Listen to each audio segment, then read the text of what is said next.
ஓம் ஸ்ரீ சாய்ராம். அனைவருக்கும் ஆங்கில புத்தாண்டு நல்வாழ்த்துக்கள். திருப்பாவை 17 மார்கழி மாதம் 17. அம்பரமே தண்ணீரே சோரே அறஞ்செய்யும் எம் பெருமான் நந்தகோபாலா எழுந்திராய். கொம்பனார்க்கு எல்லாம் கொழுந்தே குலவிளக்கே எம் பெருமாட்டி யசோதாய் அறிவுராய். அம்பரம் ஊடுருத்து ஓங்கி உலகளந்த உம்பர் கோமானே உறங்காது எழுந்திராய்.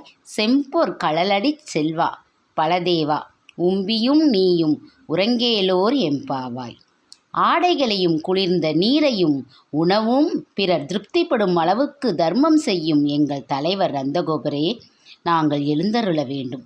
கொடி போன்ற எடைகள் உடைய பெண்களுக்கெல்லாம் தலைவியான இலகிய மனம் கொண்ட யசோதையே, மங்களகரமான தீபம் போன்ற முகத்துடன் பிரகாசிப்பவளே, நீ எழ வேண்டும். உன்னையே கிழித்து உன் திருவடிகளால் உலகளந்த தேவர்களின் தலைவனான எங்கள் கண்ணனே, நீ கண் விழிக்க வேண்டும்.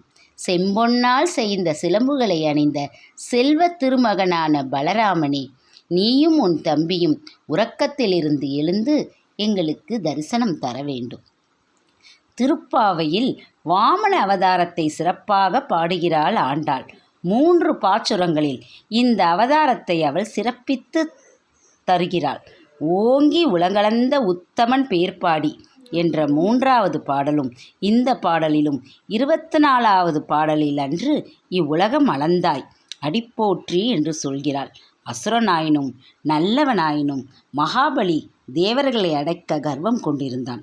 இந்த கர்வம் அடங்கினால் இறைவனை அடைவது உறுதி என்பதாலே நாராயணன் வாமனனாக வந்து அவனை ஆட்கொண்டார்.